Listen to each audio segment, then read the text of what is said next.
Hi, team. Welcome back from break. I hope it was great. I hope you ate a lot of good food. You got some time to rest. I'm really excited to hear about how they were for you. So let's dive into what we're doing today. So, you don't have any extra homework, no reading, no nothing. So once you finish what we're doing in class, you are good to go. So let's talk about it. We're going to be talking today, as I'm sure you could tell from your do now, about tone, tension, and foreshadowing. So we're going to be talking about those. If you don't know what they are, I will tell you. If you need a little refresher, you'll get that. And if you know what they are, great. All right, so let's dive in.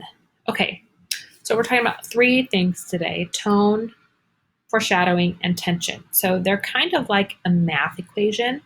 So tone and foreshadowing are added together, and those create a feeling of tension in the story. Okay. So tone is like the attitude of the writer. So are they like formal and academic? Are they kind of sarcastic? Are they sad, cheerful, right? So it's not necessarily the same thing as the character, okay? And so we need to be careful there. One of the clues that you can use for tone is connotative language and figurative language. So, for example, when we think about the Emily Dickinson poems that we read, right?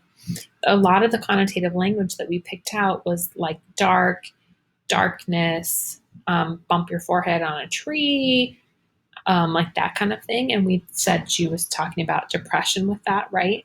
So we would say her tone was sad. Okay. So we're going to actually do a little bit of practice together. So I'm going to ask you to open up your worksheet and you're looking for 2.15 tone and foreshadowing. And we're going to take a second and do question number 1. So we're just working with tone here. We're not talking about foreshadowing yet. Okay. So let's start with A. And all the trees died. They were orange trees. I don't know why they died. They just died. Something wrong with the soil, or maybe the stuff we got from the nursery wasn't the best. We complained about it. So we've got 30 kids here. Each kid had his or her own little tree to plant, and we've got these 30 dead trees. All these kids looking at these little brown sticks. It was depressing. Okay, so when we think about that, what do you think the tone is? If you have a guess, go ahead and put that down. So I personally would say the tone for this one is sad, right? All right, let's talk about B. All morons hate it when you call them a moron. Catholics are always trying to find out if you're Catholic. Goddamn money, it always ends up making you blue as hell.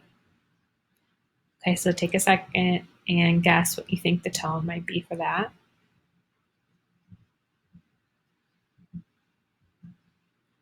And I would say you kind of have two options here. I would say either angry or sarcastic. Okay. And then let's talk about C. It was a low, dull, quick sound. Much a sound as a watch makes when enveloped in cotton. I gasped for breath, and yet the officers heard it not. I talked more quickly, more vehemently, but the noise steadily increased. I arose and argued about trifles in a high key with violent gesticulations, that means like hand movements. But the noise suddenly increased. Why would they not be gone? I paced the floor to and fro with heavy strides, as if excited by fury to the observations of men, but the noise steadily increased. Oh God, what could I do? Okay, that one's a little wordy, but take a guess if you have one. And I would say the tone of that is like scared or panicky. Okay. So now I'm going to go back to our slideshow here, and we're going to do the next part. Okay, so that was tone. Now let's talk about foreshadowing. So foreshadowing is when an author gives you hints or clues about events that are going to happen later in the story. Okay, so an example of this would be the one that we have here on the screen where it says, I ran through the night trying to get away from him. What I didn't know is that it was already hopeless, right? So when I look at those, trying to get away from him and already hopeless, that tells me this person is going to get caught by whoever they're trying to run away from. If it's hopeless, right, they're going to get caught. Another example of that would be when in Perks of Being a Wallflower, when Charlie has his dream about Sam and he tells her about it, and Sam says, "You know you're too young for me, right, Charlie?" Right? That actually foreshadows when they get together in the end. All right. So sometimes the foreshadowing happens really far away from the thing that it's actually hinting at. So let's practice with that. We're going to go back to our worksheet and we're going to look at number 2. And what it's asking us to do is identify the event that's being foreshadowed. Okay. So I'm going to read these and you're going to do them on your own. All right. So the evening was still.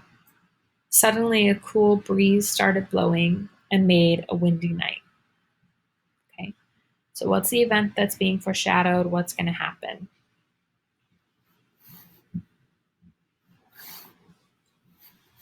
All right, I'm going to move on to B. You can pause the video if you didn't finish yet. They thought there would be no more bodies. However, they could not believe the thought. Okay, so what's going to happen? What's being foreshadowed? Pause it while you work. And the last one. In the middle of the night, the father hears the back door opening. He rushes to check on his kids, but a masked intruder is blocking the way with a knife. Take a guess. What do you think is going to happen? If you get stuck or you have questions, let me know as usual.